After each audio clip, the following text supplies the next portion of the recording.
Okay, now, good morning to everybody again, and to those who I haven't already spoke to. Good morning to you all.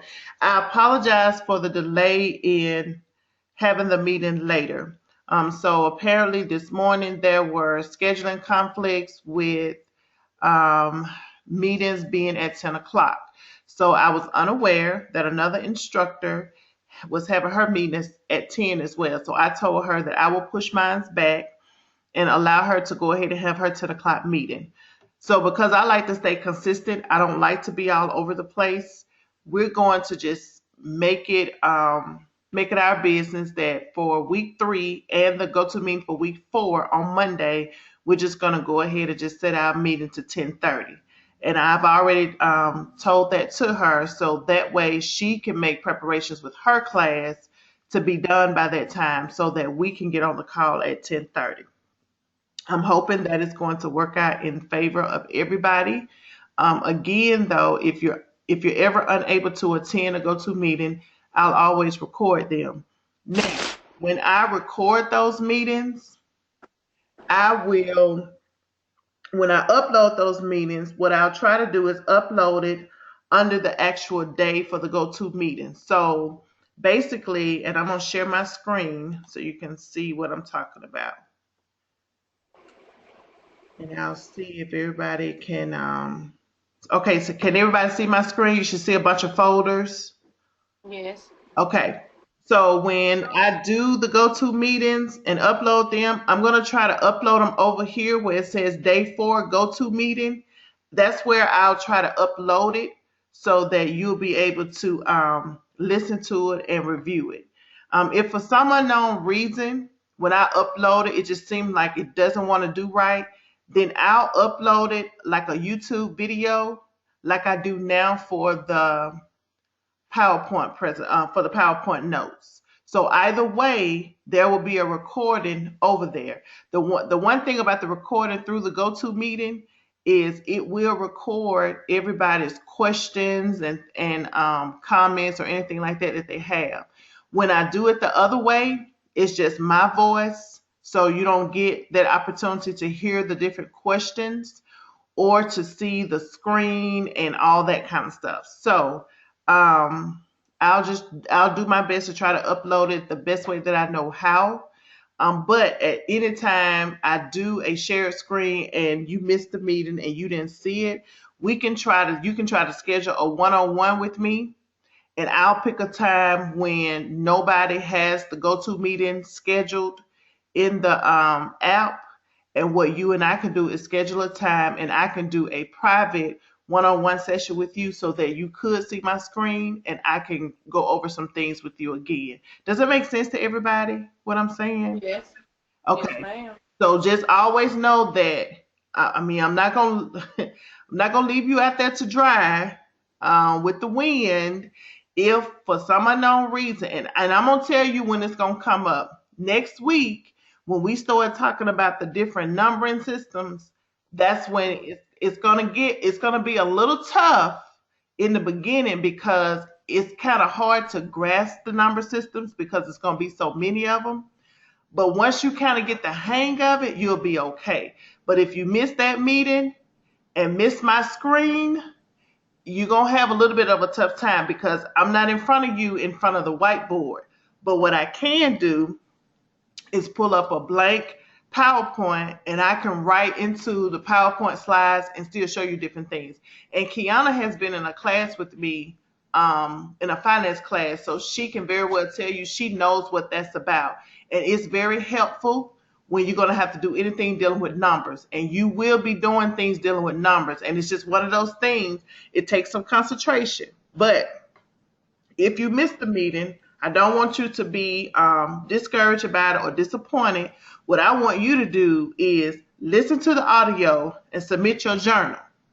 And if you can see the audio with my screen, that's good. If you can't, then you got to schedule a private session with me, and I will make myself available, and you and I can talk one on one, and I'll show you my screen and go over some things with you then so that you can be able to see what the other students saw. So it's not like I'm going to penalize you and say, well, no, you should have been on the meet. I'm not going to do that. because you very well may have a very good reason why you couldn't attend the meeting. And most students that don't attend the meeting usually have a good reason. And so, again, I don't penalize the students for that. So I want to clear the air with that and to apologize for the delay that we have in the meeting, because your time is valuable. I respect that. And so if I say that we're going to have a meeting at 10, then I have to respect that time. So unbeknownst to me, I had that little mishap, but it's all cleared now. Everything should be good going forward.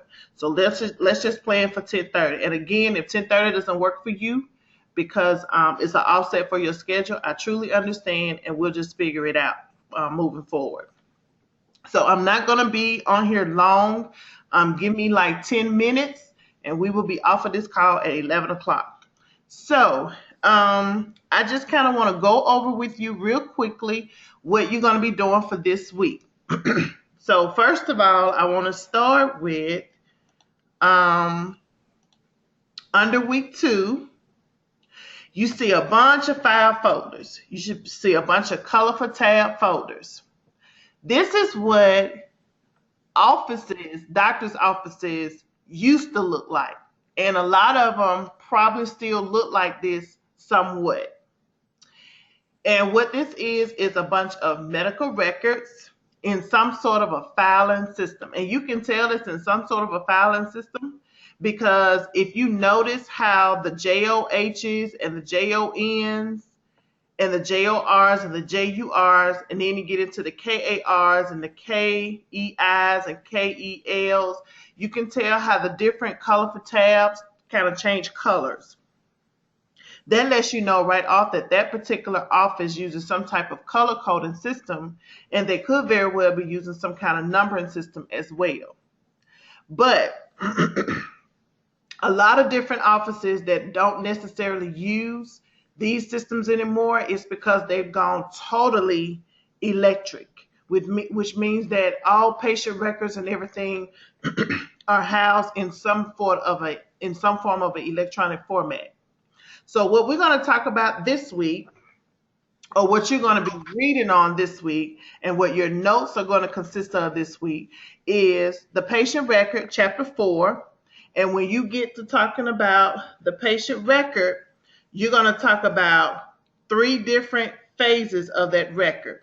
You're going to talk about the patient record as a hospital patient, and then you're going to read about the patient record as it applies to a physician office. And then you're going to read about the patient record as it applies to alternate care settings. So when I say alternate care settings, that could be things like nursing homes or assisted living, rehab places, and all those kind of things, okay? So when you talk about hospital records, this is where physicians documents care and treatment received by a patient that has been admitted to the hospital. So basically, while the patient's in the hospital, that patient's record is normally housed at the nursing station. If you've ever gone to a hospital and walked to a nursing station, you pretty much have probably seen charts up there that pertains to those patients. Some places have them in big gray binders, and they usually have them tabbed off by color. That's because they have them tabbed by section. So there are sections for progress notes, dietary, x-rays, labs, you name it.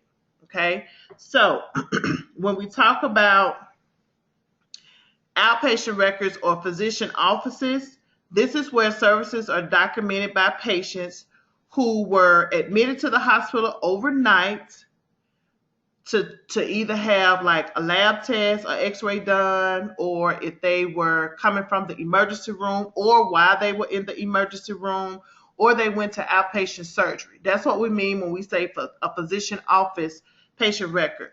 Or if that patient was first seen at the hospital and had to follow up with their primary care physician. Every time a patient is admitted, doesn't matter where it starts, that in itself creates a patient record. Again, it doesn't matter where they start. So let's say, for instance, a patient goes to the doctor today. hadn't been to the emergency room or the hospital, they just go straight to the doctor, brand new patient. From the minute they become a brand new patient at their doctor's office, they have now created what you call a medical record. That medical record has access to go to several places because the patient normally gives access for that record to move about. And patients have to give permission for that to happen. So with that being said, that particular medical record can travel to a rehab if they have to go see a specialist, if they have to be admitted to the hospital, or even if they are admitted to the hospital records are then retraced back to that patient's primary care physician. So the hospital record is a moving record, but the one thing that you got to really understand and always be mindful of, that's a legal document. So no, you can't treat that any kind of way you want to. You can't just share a patient's chart with another physician or another facility because you say, well, I'm the manager, I can do that. No, ma'am, that's not how that works. Patients have to sign documentation that gives you permission, and it's your permission as the administrator of the facility to make sure you have all your ducks in a row. So that means one of the things that you do as an administrator to a new facility, you assess what documentation is given to patients on a daily basis. Because you may find that patients are not signing a document that they should be signing. You may find that your HIPAA documentation is out of date. It needs to be updated. That's your job. That's one of the things that you do when you walk into your facility as an administrator. You don't go in there and say, oh, okay, well, the practices y'all already been doing, let's just keep up with these same practices. No, ma'am, because the practices that they're doing may not be beneficial to the patients, and they probably waiting on somebody like you to come in and do a cleanup. So, yeah, be prepared to do a cleanup when you walk into your facility because patient records, I cannot stress that enough. Patient records are legal documents. You cannot treat them just like a white piece of paper. You cannot do that. You have to protect patients' information, and they depend on your facility to do that. I mean, if I was a patient and found out that you just, my record is just open to anybody to be able to read it, or if I came in, sign in, and I see a bunch of charts laying around, and I see all kind of patient demographic and this, that, and et cetera, that wouldn't work for me as a patient. And when I come in as a patient, I shouldn't see that kind of information. The front desk your front desk at your facility ought to be set up where everything is so secured. Like, you shouldn't have 4 or 5 patients up at the front desk at one time and you trying to talk to one patient and the other 2 or 3 can hear everything that's going on. That shouldn't be.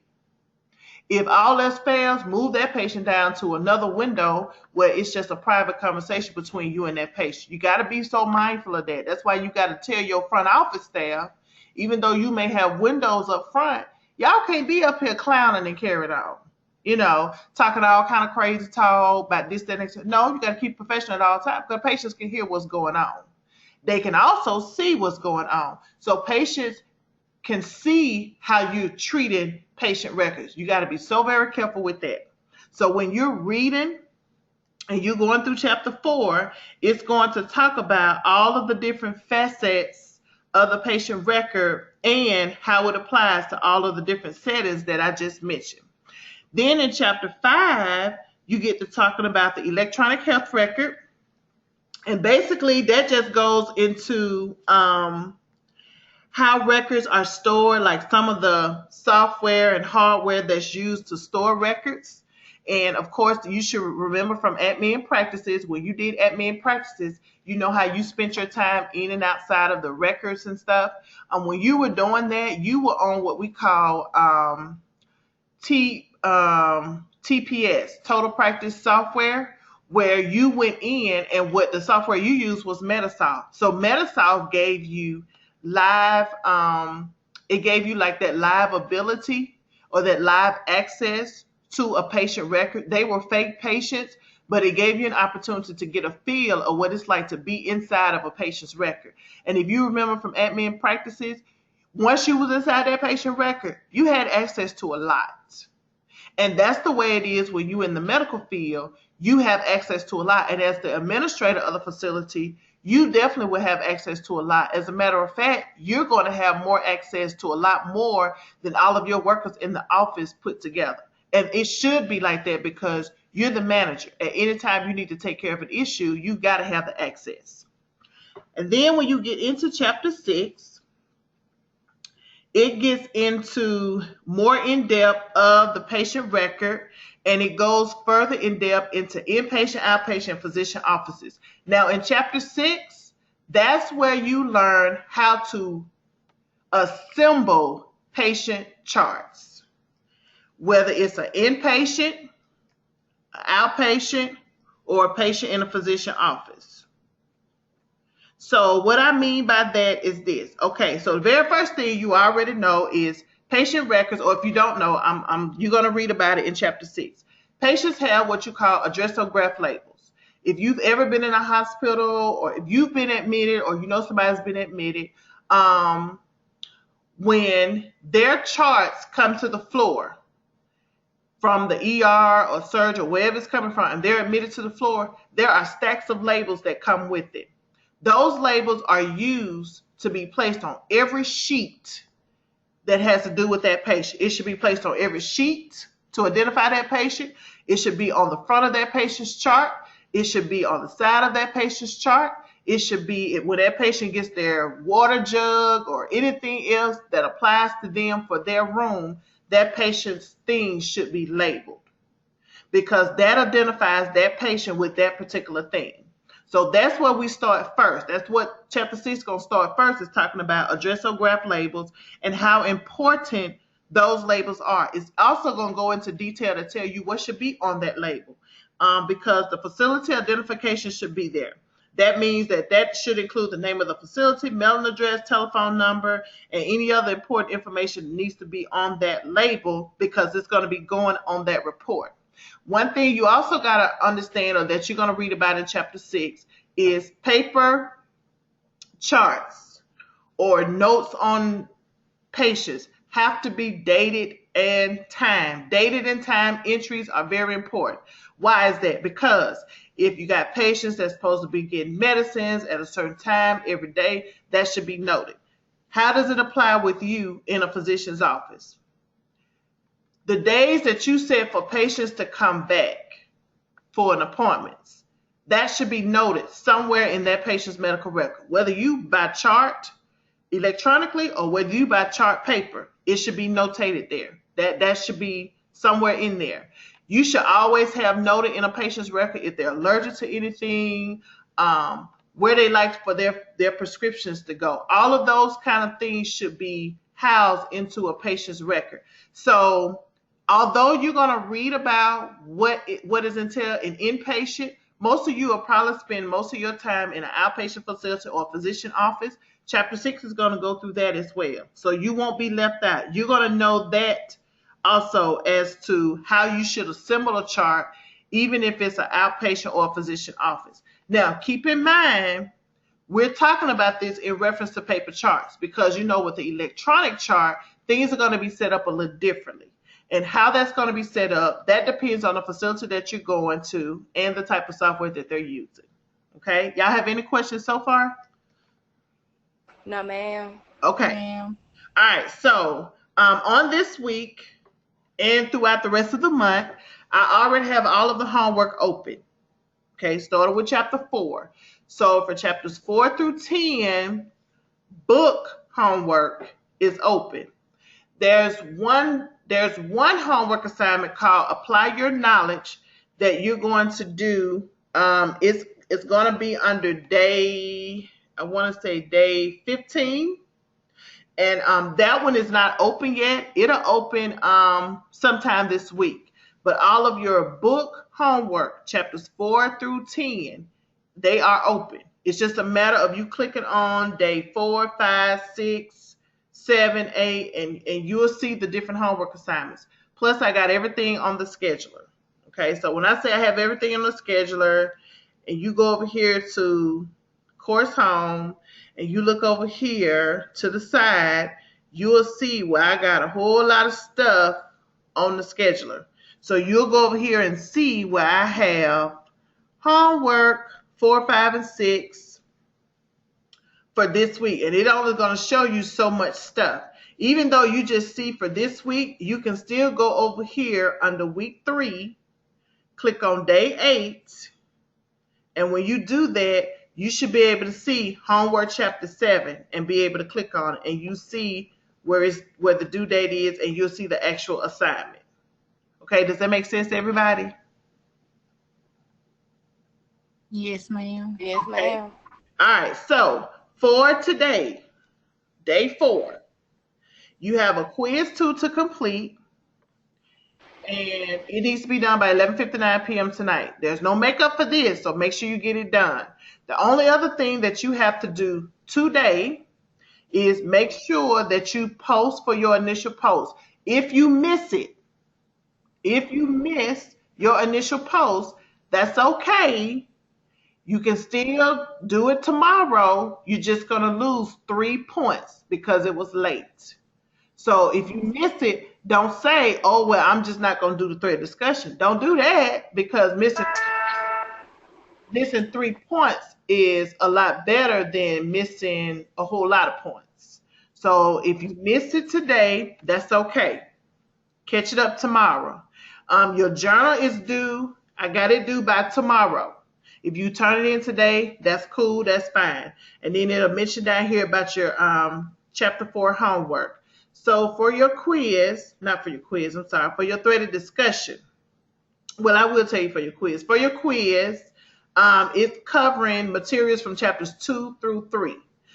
If you haven't listened to the audio lectures that I uploaded last week, they're still out there. They don't ever close. Once they're open, they're open. And of course, the notes are out there as well. Plus, if you haven't already been out there, the additional notes for chapter 2 are out there as well under lecture notes in Doc Sherry. So again, quiz 2 covers chapters 2 and 3, due by tonight, 11:59 p.m. For your day 4 discussion, which is today, your initial response is due tonight. Now, let me make an observation about threaded discussions. Although you're out there doing threaded discussions, that does not eliminate your threaded discussion from being run through the plagiarism checker. Most of the threaded discussions are designed for you to use some critical thinking skills, not designed for you to copy and paste from the internet. They're not designed for that. And anytime that happens, the very first time that happens, I'm going to give you a 0 for it. And I'm going to let this be a verbal warning to you, and I'll send you a note, and I'll email you and all that kind of stuff, okay? In those instances where you feel the need that you need to research something, that's fine, but you got to give the citation for it. You can't just go out there and copy and paste it. You got to give me the citation so I know where you got the information from. But in this week's threaded discussion for this particular one, you just may have to go out and research, and I'm going to tell you which question it is. If you can see the questions here on my screen, one of the questions that you're probably going to have to go and research is question number 4. How much could a facility be fined for the misuse of patient records? I really need you to go research that, because I really need you to understand how important your job is as it applies to protecting patient information. Because if you ever get a citation for that, if a patient ever come back and sue you for breach of confidentiality, you're going to be in for a rude awakening if you're not already up to speed as to the consequences behind that. So when you got those workers for you, those workers under you that they don't know how to keep patient information private, they loud, they this, they that, etc. They want to just treat the record in. You might want to say, hey, either you tighten up or you're going to have to go, because you don't want to get stuck with a lawsuit. And most people that have those lawsuits with HIPAA violations usually win those lawsuits, because HIPAA is taken very seriously. It's not anything to play with. It's not anything to joke around with. It's taken very, very seriously. That's how come whenever there's a breach of confidentiality with credit cards and stuff, those folks have to tell you, hey, by the way, there's a possibility your information could have been compromised. Oh, they have to tell you that because that's something serious. So you may have to research about that. And if you do, all I need you to do is provide me the citation of where you got your information from. It's just as simple as that. Other than that, those other three questions, you should be able to answer them on your own. What type of legal issues can impact medical facilities who fail to properly handle patient records? You might want to research that, but you should know enough based on classes that you've been through how that impacts your facility. Do you feel that medical facilities should provide training on confidentiality policies? Absolutely. We have to do training here at Brown Mecca, I know, at least once a year on HIPAA. And sometimes it ain't no one lesson. Sometimes we have to do 2 or 3 modules. Why do you feel a policy or procedure manual is necessary for medical facility when it comes to properly handling patient records? You got to be able to answer that. And that's one question you need to be thinking about as an administrator. Because your policies and your procedure manuals, you might as well hit them within the first month you start this new job. Because ain't no telling what they look like. Ain't no telling. And policies and procedure manuals should be updated on a regular basis. If you got something been updated in about 5, 6, 7, 8 years, you might want to consider revising that. Okay, so initial post due tonight, classmate and instructor postings reply by tomorrow, 11:59 p.m. And that's pretty much all what you got to do today. So for the rest of the week, your day 5 class activity will be uploaded and then Dr. Sharon for you in the morning. Instructions will be provided. They will be to the T, self-explanatory. You shouldn't have any issues. Same thing with your day 6 and your day 7. And your discussion number 4 for this week, because you know you have 2 discussions a week. Your discussion number 4 is already out there and open for you if you want to start on it. 2 questions. There is nothing to look up. These are just your opinions. That's it. That initial post, first post, is due Wednesday with follow-up postings due on Thursday. And that's it, ladies. I don't have anything else unless y'all have something. Only other thing I want to make mention of, I re-uploaded the syllabus. I made changes to day 11. Let's see. No, day 10 and day 12. And I can tell you I re-uploaded a new syllabus. Only thing I did was change day 10 to reflect homework on chapter 9. And I changed day 12 to reflect homework for chapter 10. Those were the only changes that I made. And of course, I just put the point systems out there. I mean, the points out there for those 2. And that's it. Unless y'all have some questions, I'm done. I see that we have a midterm this week. No, that midterm is going to be, your midterm is under week 3. That's next week. Okay. Okay. Yeah, that's day 8. You see it now? Yeah, I see it. That's day 8. So, yeah, midterm is always going to be Monday of week 3. And that midterm is going to be only chapters 1 through 5. We'll do 6 through 10 on the final exam. Okay. But I don't go back and do a full comprehensive like that. I do not do that. I try to break it up. So the first part of the test, which is the midterm, that'll be just chapters 1 through 5. And then we'll do 6 through 10 for the final exam because we're just now starting chapter 6, 4, 5, and 6 this week. But I don't want to put 6 chapters on there. I want to split it up. So we'll do 1 through 5, and then we'll pick up with chapter 6 and let that be on the final exam. Okay. That was my only question. I said that was my only question. Okay. Anybody else? Kiana, Taquita? Y'all good? Everything makes sense? I'm good. Okay, that's Taquita. Kiana, you good? Or is that Kiana? Okay, Kiana good. Okay. All right, ladies. Well, y'all know if y'all need something, y'all text me. But like I said, I want to go ahead and give y'all your homework. I did. I want to go ahead and put thread discussions out there for this week. I did that. Let's see. see what else. That's pretty much it. I'll load audios. Tomorrow I'll load your audios up so you can have those. And that's pretty much it, ladies. All right. All right. I thank you guys so very much. And I look forward to talking to y'all this week. If you have any issues with anything, if